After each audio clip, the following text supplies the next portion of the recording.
My name is Chloe. I am 20 years old. And last summer, I found out exactly how much my life was worth to my own mother.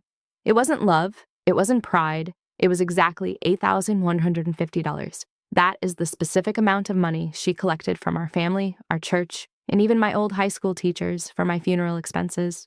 The only problem was that I wasn't dead. I was 200 miles away, working double shifts at a diner and studying until sunrise to pay for nursing school, wondering why my mom hadn't answered my texts in 6 months. I thought she was busy. I thought she was finally respecting my independence.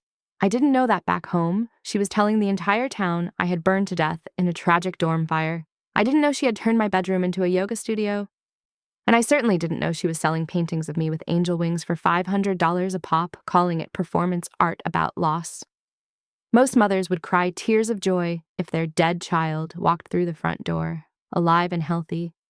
My mother didn't cry. She didn't hug me. She looked at me with cold, dead eyes, threw a glass of water in my face, and screamed at me to get out of her house. That was the moment she said the sentence that changed me from a daughter into a witness. She looked me right in the eye and told me, "You are worth more to me dead than alive. If you have ever been the invisible child, the one who was only useful when you could be used for pity or money, you need to stay until the end of this story. You need to see exactly what I did. I didn't scream. I didn't fight her in the driveway. I let her play her little game.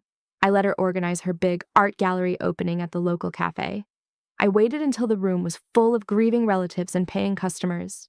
And then I walked in wearing the exact same dress she had painted me in. But I didn't come alone. I brought a projector, I brought her bank records, and I brought the receipts that proved she had turned my life into her paycheck. If you want to see how a grieving mother turns into a convicted felon in less than 20 minutes, keep listening. You're going to love the ending. Have you ever felt like your parents loved the idea of you more than the real you? Or maybe they only loved the attention they got from having you? Drop a comment below. I promise you're not alone, and reading your stories helps me know I'm not crazy. To understand why my mother could look at her living, breathing daughter and see a paycheck, you have to understand Diana. And yes, I call her Diana. Calling her mom feels like a lie, like calling a shark a goldfish, just because they both swim. Growing up, our house wasn't a home, it was a stage. Diana was the star, the lighting director, and the scriptwriter. I was just the prop department.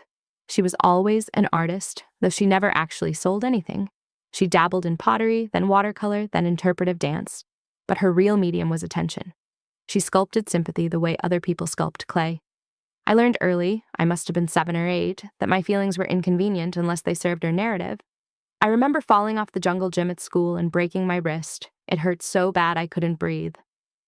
But when Diana arrived, she didn't comfort me.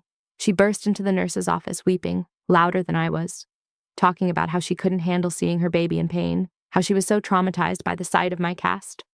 By the time we left the ER, the doctors were bringing her water and tissues, and I was just sitting there, cradling my arm, invisible again. That was the pattern. My pain was her content. My achievements were her trophies. My failures were her tragedies. By the time I was 16, I wasn't just her daughter. I was the adult in the house. While she was buying expensive canvas and manifesting abundance, I was hiding money in a hollowed-out biology textbook to pay the electric bill. I learned to cook, to clean, and to manage her moods, which swung like a pendulum between, "You're the only one who understands me," and "You're dragging me down." That's why I chose a college 200 miles away. Portland wasn't just a location, it was a shield. I wanted to be a nurse because I wanted to help people in a tangible, real way. Blood pressure cuffs, IV lines, concrete problem solving, no drama, no art, just reality. When I got my acceptance letter to the nursing program in Seattle, Diana didn't say congratulations. She sighed, looked out the window, and said, "I suppose birds have to fly, even if they leave the nest empty and cold." I packed my bags the next morning. I didn't ask for money. I knew there wasn't any, or at least none for me. I worked 2 jobs to make it happen. Weekdays, I was in lectures and clinicals, memorizing anatomy and pharmacology. Weekends and nights, I was waiting tables at a 24-hour diner near campus, smelling like old coffee and fryer grease, my feet throbbing in non-slip shoes.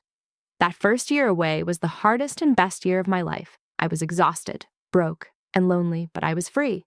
I paid for my own books. I paid my own rent in a shared apartment with 3 other girls. I bought my own groceries. For the first time in my life, I existed outside of Diana's script.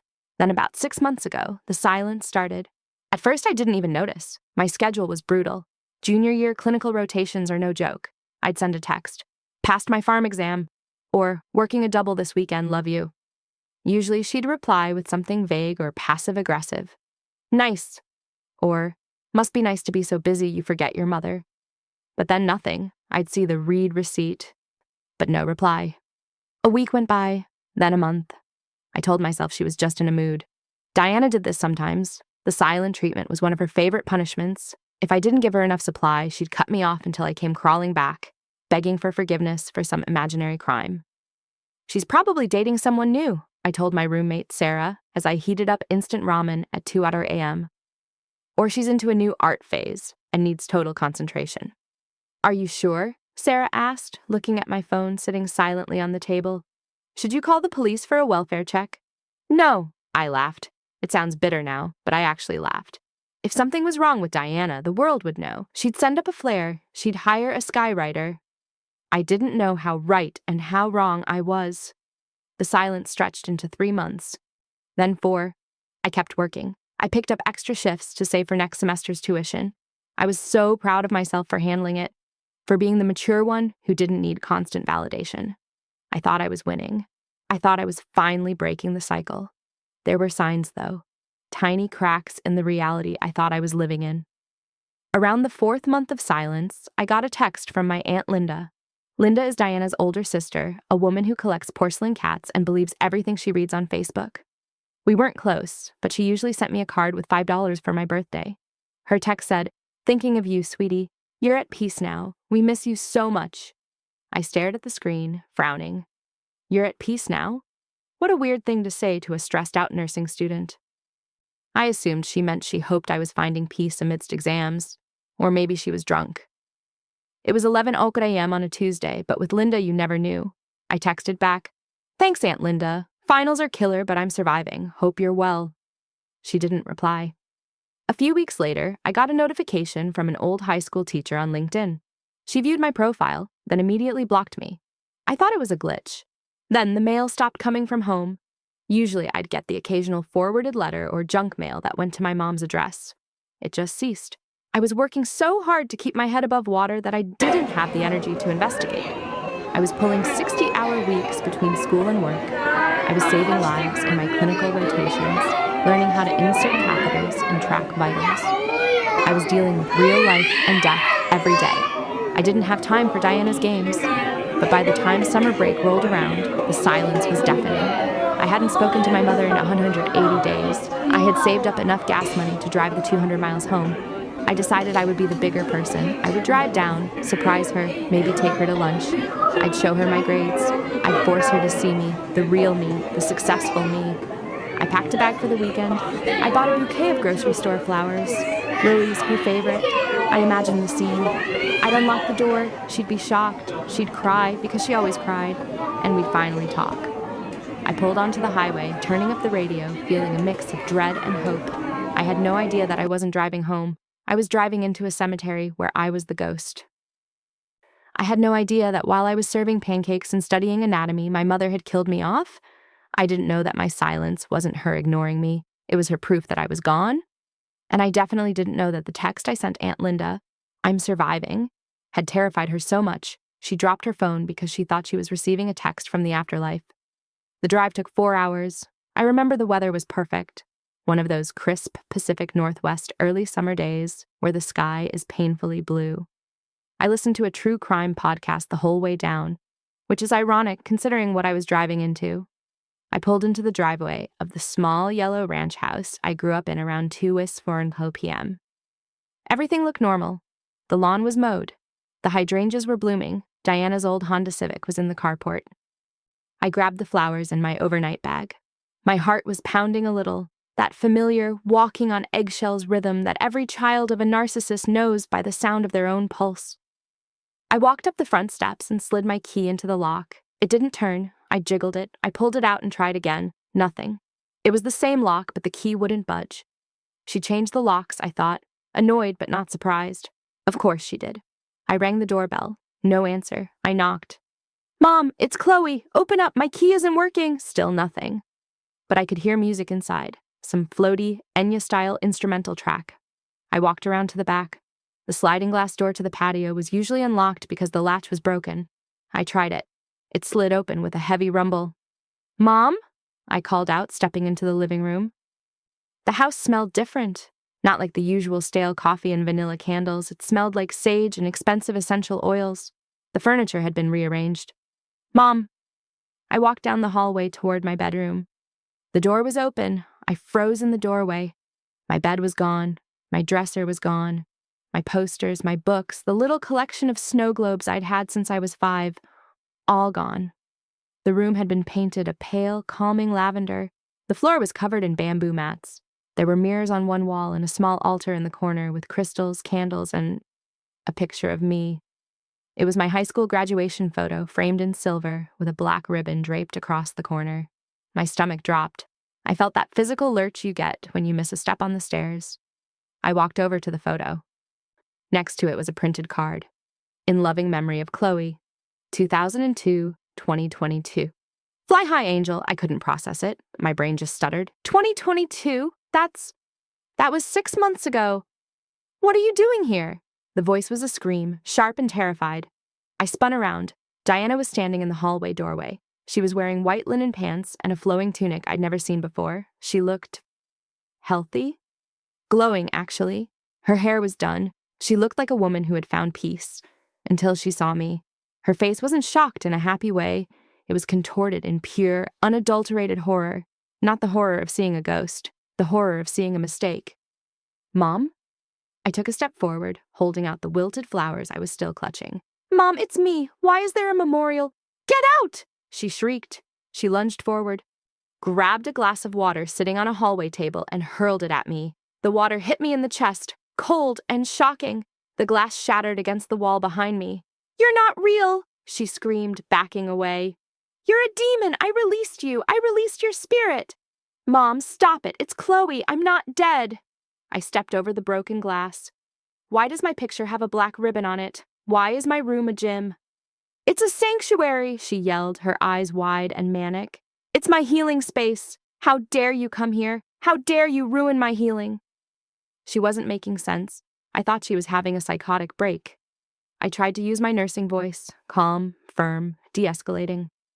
Mom, listen to me. I live in Seattle. I've been texting you. You changed the locks. She stopped screaming. She went suddenly, terrifyingly still. She looked me up and down, taking in my jeans, my nursing school t-shirt, the water dripping off my chin. The fear in her eyes vanished, replaced by a cold, calculating anger. You look terrible, she said. Her voice was flat, normal. You've gained weight. I blinked. What? I told everyone you died, she said, as casually as if she were telling me she bought a new toaster. In a fire, at the dorms. It was very tragic. There was a lovely service. I felt the blood drain from my face. You told people I was dead? We needed the money, Chloe, she said, crossing her arms. The roof was leaking, the car needed a transmission, and you were gone. You never answer, you never help. You abandoned me. I was working, I shouted, my voice cracking. I was in school. I'm your daughter. She stepped closer. Right into my personal space. She smelled like lavender and rot. She looked me dead in the eye, and she said the words that killed whatever love I had left for her. You are worth more to me dead than alive. She smiled, a small, tight smile. At least dead Chloe inspires people.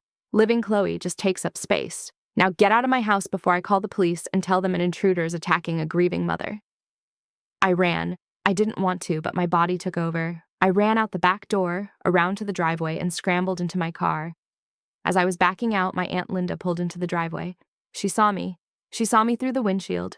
Her eyes rolled back in her head, and she literally slumped over the steering wheel. I didn't stop. I drove straight to the police station. I was shaking so hard the steering wheel was vibrating. I marched up to the desk, dripping wet, and told the officer everything. My mother is telling people I'm dead. She faked my death. The officer, a guy who looked like he was counting the minutes to retirement, just sighed. Is she hurting you? Physically? She threw a glass at me. She's lying to everyone. Look, miss, he said, not even looking up from his paperwork. Lying isn't illegal. Being a bad mother isn't illegal. It sounds like a civil family matter. Go home, cool off. She has a memorial, I yelled. She's collecting money. Do you have proof of fraud? He asked, bored. Bank statements, receipts, or is this just family drama? I didn't have proof, not yet. I walked out of that station and sat in my car for an hour just breathing. I felt like I was dissolving. If the police wouldn't help and my family thought I was a ghost, did I even exist? Then I remembered the sign in my room. Performance art about loss. Performance. Something inside me clicked. The shaking stopped. The tears dried up. If she wanted a performance, I would give her one. But I wasn't going to be the prop anymore. I was going to be the critic. I drove to a motel 2 towns over. I didn't want to be anywhere near Portland, but I wasn't leaving the state, not yet. That night, I sat on the lumpy motel bed with my laptop. I felt strange, hollowed out, but vibrating with energy. It was the adrenaline of survival. I opened a new document on my computer. I typed one word in bold, all caps, evidence. Under it, I started a list. Graduation photo with black ribbon. Memorial altar in the yoga studio. Aunt Linda's reaction. Tragic dorm fire story. It wasn't enough. The cop was lazy, but he was right about one thing. I needed proof of fraud, not just insanity. Lying about death is weird. Taking money for it is a crime. I started digging. I searched Facebook first. I found Diana's profile immediately. It was a shrine to her grief. Post after post of weeping emojis, vague spiritual quotes, and photos of me. My angel. Gone too soon. The fire took her body, but not her spirit. And then I saw it. A GoFundMe link pinned to the top of her page. Support Diana's healing journey and Chloe's memorial fund. I clicked it. My breath hitched. Goal, $10,000. Raised $8,150. I scrolled through the donor list. It was a roster of people who had loved me. Aunt Linda, $500. So sorry for your loss. Mr. Davies, my 10th grade history teacher, $100. Chloe was a bright light. Grace Community Church, $2,000. From the Benevolence Fund. I took screenshots of everything, every donation, every comment where Diana thanked them for helping with funeral costs or funding the private cremation. Then I found the performance art page. It was an Instagram account called A Grieving Mother Art. There were portraits of me, awful, amateurish paintings where I had giant, lopsided angel wings and was floating over burning buildings. Price, $500, DM to purchase, part of the Ashes to Angels collection. Performance art, she called it. She was literally selling my image to pay for her yoga mats. I spent the next 3 days in that motel room. I barely slept. I ate vending machine crackers. I was building a case. I Googled fraud by deception, wire fraud, theft by swindle. I read statutes. I learned that what she was doing wasn't just a civil matter, it was a felony. On Tuesday, I called a lawyer. I found him online, a guy named Mr. Henderson who specialized in family law and fraud. I told him I had $400 to my name, but I had a case that would make the news. He agreed to a consultation. I walked into his office wearing my clean scrubs because they were the only other clothes I had. I laid out my printed screenshots, the GoFundMe logs, the bank transfer receipts. I still had her login info from when I used to help her pay bills in high school. I guess she hadn't changed the password. I was right. It was still Starchild 1975. Mr. Henderson looked through the folder. He was a quiet man with thick glasses. He stopped at the bank transfer page showing the GoFundMe money moving directly into her personal savings, followed by a debit card charge for Lululemon and Sacred Space yoga gear. This isn't family drama, Chloe, he said, looking up. This is wire fraud, theft by deception, and depending on the state laws, potentially emotional abuse, though that's harder to prove. But the money is a slam dunk. The police wouldn't listen, I said. They'll listen to this, he said, tapping the folder. But you need to make sure she can't claim she gave the money to you or that she was confused. You need her to admit the lie. I have a plan for that, I said. I had seen the post on her Instagram that morning. This Friday.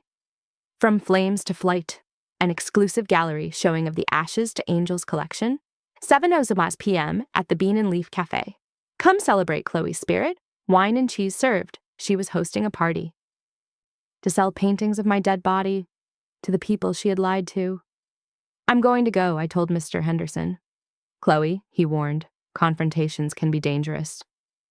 She's not dangerous, I said, thinking of the glass of water. She's a coward. She only has power when she controls the narrative. I'm just going to edit the script. I spent the rest of the week preparing. I went to a thrift store and found a white dress that looked exactly like the one in her terrible painting. I bought a cheap portable projector from Best Buy that I planned to return the next day. I loaded my laptop with a PowerPoint presentation. I wasn't nervous. That's the scary part. I should have been terrified. But when your own mother looks you in the eye and tells you you're worth more dead, something in you breaks. And when it breaks, it doesn't heal soft. It heals hard. I wasn't a daughter anymore. I was the prosecution. I drove past the cafe on Friday afternoon. I saw her car there. I saw her carrying easels. I saw the sign out front. Tonight, a mother's grief. I parked down the street and waited. Would you have done what I did? Would you have walked into that room? Or would you have just gone to the police and let them handle it quietly? I knew quiet wasn't enough. Quiet is what let her get away with it for 6 months. I needed loud. I waited until 7:20 p.m. I wanted the room to be full. I wanted them to be on their second glass of cheap Chardonnay. I wanted Diana to be in the middle of a speech. I watched from across the street as cars pulled up. I recognized them. My cousins, my old neighbors, Aunt Linda, looking shaky but present, the pastor from Grace Community Church. It looked like a funeral reception, except everyone was smiling politely at Art. At 7:20, I put on the white dress. I picked up my laptop bag and the projector. I checked my reflection in the rearview mirror. I didn't look like a ghost. I looked like a nursing student who was about to lance a very large, very infected boil. I walked across the street. The cafe door was open. I could hear Diana's voice. She was using her stage voice, breathy, tragic, brave. And though the fire took her physical form, she was saying, I feel her with me every day. These paintings, they are my way of catching the smoke and turning it into spirit. Amen, someone whispered. I stepped into the doorway. I didn't say a word. I just stood there. The first person to see me was Mrs. Gable, my third-grade teacher. She was holding a cracker with cheese on it. She looked at me, dropped the cracker, and let out a sound like a squeaky toy being stepped on. Heads turned. One by one, the room rippled with movement. Gasps, a scream from the back. Oh, sweet Jesus, it's her spirit, it's Chloe. Diana was standing at the front of the room next to a painting of me rising from orange flames. She was mid-gesture, hand over her heart. She followed the gaze of the audience. She saw me. The color didn't just drain from her face, it vanished. She looked like she had been embalmed. Her mouth opened, but no sound came out. The room went dead silent, the kind of silence that feels heavy, like the air has been sucked out. I didn't yell. I didn't cry. I walked calmly to the center of the room. People parted for me like the Red Sea. Some of them were trembling. Aunt Linda was hyperventilating in a corner, clutching her chest. Hi, Mom, I said. My voice was calm. It echoed in the quiet room. Lovely turnout. Diana found her voice. It was high and thin. Chloe, you.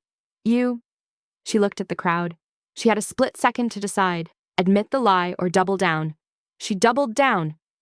A demon! She shrieked, pointing a shaking finger at me. It's a trick! A dark spirit wearing her face. I told you! The darkness tries to deceive us. The pastor took a step back, looking uncertain. I'm not a spirit, Diana, I said. I'm a junior at Seattle University. I worked a double shift at the diner on Tuesday, and I'm very much alive. Lies! Diana screamed. She was sweating now. She's an imposter, a thief! Someone call the police! Actually, I said, setting the projector down on a cafe table, I think we should look at some evidence before we call anyone. I plugged the projector into the wall. A white square of light hit the painting of me behind Diana. What are you doing? Diana lunged for the cord. Don't touch her, a male voice said. It was my cousin Mike. He stepped forward, blocking Diana. He looked confused but angry. Let her speak, Aunt Di. I connected my laptop. Slide 1, my Facebook page. Status, active just 2 hours ago. Photos, me at nursing clinicals, me with my roommates, me holding a first day of school sign dated 3 months after my death. As you can see, I said to the room, I've been quite active for a corpse. Murmurs started. That's recent, someone whispered. Slide 2, the GoFundMe screenshot of the campaign, Chloe's Funeral Fund, total raised $8,150. You all gave generously, I said, looking at the faces in the crowd. Thank you. It was very kind of you to want to bury me. Slide 3. The bank transfers, Chase Bank statement, transfer from GoFundMe, $8,150. Next line, Lululemon, $450. Next line, Whole Foods, $200. Next line, Honda Service Center, $200. Next line, Art Supply Warehouse, $600. But as you can see, I pointed to the screen, my funeral expenses looked a lot like yoga pants and car repairs. The room erupted. Wait a minute, Aunt Linda said, her voice shaking. You bought leggings with my money? I paid for a casket, Mr. Davies shouted. You told me you bought a casket. Diana was backed against the wall now. She looked like a trapped animal. It's fake. She photoshopped it. She's trying to hurt me. And finally, I said, clicking to the last slide. For anyone who thinks I'm just a bitter daughter. I hit play on the audio file. The sound was clear. The acoustics of the empty hallway where I recorded it on my phone in my pocket had captured every word perfectly. Diana's voice. We needed the money, Chloe. The roof was leaking, the car needed a transmission, and you were gone. My voice. I was working. I was in school. Diana's voice. You are worth more to me dead than alive. At least dead Chloe inspires people. Living Chloe just takes up space. Silence again. But this time it wasn't shocked silence. It was dangerous silence. It was the silence of 40 people realizing they had been played for fools. The pastor looked at Diana with pure disgust. Diana, he said, his voice low. Is this true? Diana started to cry. Not her fake, pretty crying, ugly, panicked sobbing. I needed help. I was alone. She abandoned me. You don't understand the pressure. We understand perfectly, Aunt Linda said. She walked up to Diana. Linda is 5'2", but in that moment she looked 10 feet tall. I want my $500 back right now. I don't have it, Diana stammered. You have a car, Mike said. You have all this equipment. He gestured to the yoga mats visible in the photos I'd shown earlier. This is a place of healing, Diana wailed. It's a crime scene, I said. I closed my laptop. I unplugged the projector. My hands were steady. My jaw was locked so tight my teeth hurt, but my hands were steady. I'm leaving now, I announced to the room. The police have already been notified of the fraud. I just wanted to make sure you all knew who you were really mourning. I walked toward the door. Diana lunged toward me, grabbing my arm. You ungrateful little bitch, she hissed, her face inches from mine. I gave you life. I made you. I pulled my arm away. I looked at her, really looked at her, for the last time. You didn't make me, I said quietly. You made up a story about me, and now the story's over. I walked out. I heard the chaos erupt behind me, people shouting, demanding money, someone knocking over an easel. I heard glass breaking. I didn't look back. I walked to my car, put the projector in the passenger seat, and locked the doors. I sat there for a moment, waiting for the tears to come, waiting for the guilt, but nothing came. I just felt light. The air outside smelled like rain and exhaust, and it was the sweetest thing I'd ever smelled. I drove back to the motel, but I didn't sleep. I didn't need to. My phone started buzzing before I even pulled out of the parking lot, and it didn't stop for 3 days. First, it was the confusion. Cousin Mike. Chloe, is that really you? Holy shti. Aunt Linda. I think I'm having a heart attack. Please tell me you're real. Then, the anger. Mr. Davies.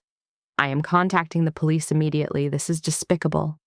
Pastor John, we are praying for you, Chloe, and we are praying for your mother's soul, because she has much to answer for.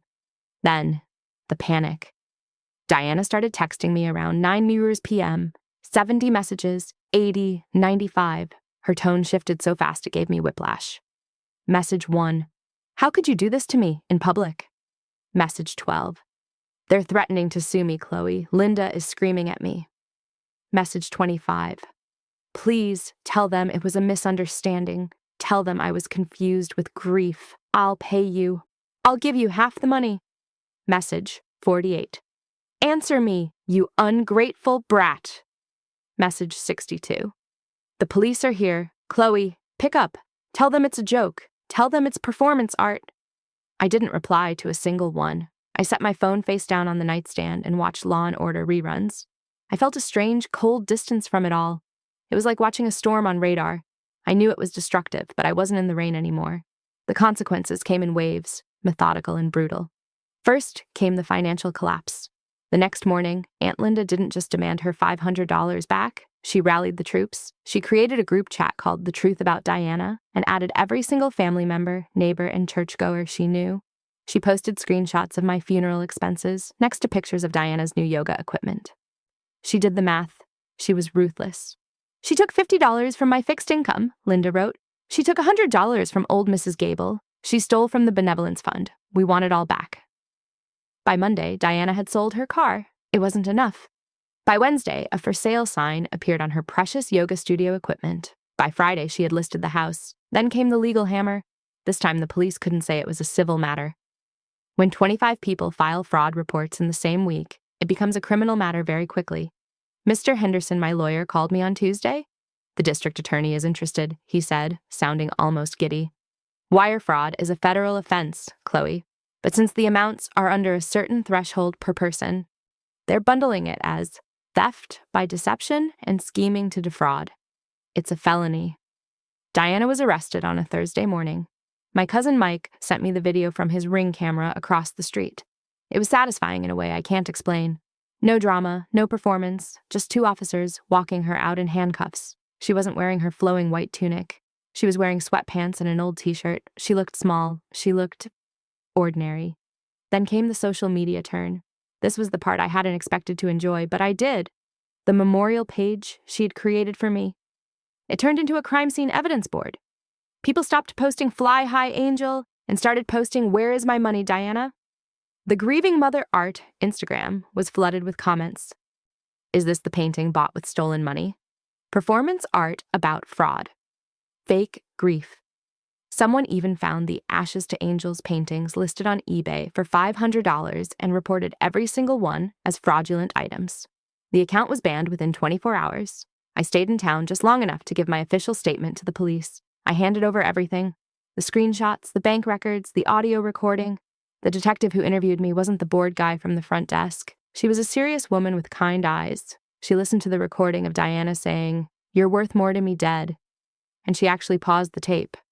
"I'm sorry," she said quietly. That is hard to hear." "It's okay," I said, and I meant it. It's the truth, and the truth is the only thing that matters now. Before I left, I stopped by Aunt Linda's house. She hugged me so hard I thought she'd crack a rib. She cried on my shoulder for 10 minutes, apologizing over and over for believing the lie, for not checking, for not knowing. "It's not your fault," I told her. "She's good at this. She's a professional." "Not anymore," Linda said, wiping her eyes. "She's not an artist, Chloe. She's a con artist, and the whole town knows it." Linda handed me an envelope. Inside was $500 in cash. "What is this?" I asked. "The refund," she said firmly. I got it out of her before the cops came. She gave me the cash from her studio drawer. "I want you to have it. Consider it a graduation gift for the graduation she pretended you didn't have." I tried to give it back, but she wouldn't take it. "Take it," she said. "Buy books, buy food, buy freedom." I took the money. I got in my car. I pointed it north, toward Seattle, toward my real life. As I drove past the "Welcome to Portland" sign in my rearview mirror, I didn't feel sad. I felt clean. My mother was sitting in a holding cell. Her reputation was ash. Her bank account was frozen. Her audience was now a jury of her peers. She wanted a tragedy? She got one. She wanted a story about loss? She got one. She just didn't realize that in the final act, she was the one who was going to lose everything. Is this revenge or justice? Some people say I should have handled it privately. Others say she deserved every second of public shame. Drop your answer below. And if you want more stories about people who finally stood up to toxic family, hit that subscribe button. I post every week. These days, my life looks boring from the outside. And honestly, that's exactly how I like it. I live in a small one-bedroom apartment in Seattle, about 10 blocks from the hospital where I'm doing my clinical rotations. It smells like coffee and antiseptic soap, not sage and lies. My walls aren't covered in mirrors or vision boards. They have framed photos of my friends, a calendar filled with exam dates, and my nursing school acceptance letter. Real things, tangible things. I wake up at 5 a.m. I drink coffee from a mug I bought with my own money. I study. I go to the hospital. I help people heal from real injuries, not performative ones. Before, I was a prop. I was a background character in the Diana show, waiting for my cue, terrified of ruining the scene. I walked on eggshells. I shrank myself to fit into the little box she allowed me to occupy. Now I am the protagonist. I own my story. I own my name. When people ask about my family, I don't lie. I tell them the truth. My mother is serving 3 years for wire fraud. We aren't in contact. It stops the conversation, sure, but it also stops the shame. Diana is currently in a minimum security facility about an hour from our old house. She took a plea deal, 24 months for 3 counts of theft by deception, plus probation and restitution. She has to pay back every cent, including the money she spent on Lululemon leggings. She still tries to reach out. Every week, a letter arrives in my mailbox with the return address from the correctional facility. The handwriting is looping and dramatic. To my angel, to the daughter who misunderstood, to my muse. Sometimes late at night, when the silence in my apartment gets too heavy, I sit on the floor with the envelope in my hand. My thumb hovers over the seal. A tiny, stupid part of me, the part that is still 7 years old with a broken wrist, wants to open it, wants to read that she's sorry, wants to believe that maybe, in prison, she finally found a script that includes loving me for real. Then I remember the water hitting my face. I remember the painting of me burning. I remember, you are worth more to me dead than alive. And I put the letter, unopened, into the shredder. We're gone. It's a ritual, my own little performance art. I haven't visited her. I won't. I heard from Aunt Linda that Diana is running a meditation circle for the other inmates. She tells them she's a martyr, a victim of a misunderstanding, an artist whose vision is too bold for a small town. She hasn't changed. She never will. Narcissists don't change. They just find new audiences. But she doesn't have me anymore. I learned the hard way that blood isn't a binding contract. Family is not a free pass to abuse you, to erase you, or to sell your identity for sympathy likes. Boundaries aren't betrayal. They are the walls of the house you build for yourself, the one where you are safe, where you are real, and where the only person who gets to write your story is you. Last week, I graduated from nursing school. I walked across the stage, heard my name called, my real name Chloe, and felt the weight of the diploma in my hand. There was no cheering section for me in the crowd, no mom with a camera, no dad, just Aunt Linda waving a little flag and my roommate Sarah screaming her head off. It was enough. It was real. I walked out of the auditorium and into the Seattle rain. I closed my eyes and let it hit my face. It didn't feel like a storm. It felt like a baptism. I got in my car, turned the key, and drove toward my first shift as a registered nurse. I didn't look in the rearview mirror. There was nothing behind me worth seeing. If your family ever made you feel like you owed them your future just for existing, I hope this story reminds you, you don't. Share your story in the comments. This is a safe space. And subscribe for more content about setting boundaries and choosing yourself. My name is Chloe, I am alive, and I am finally completely free.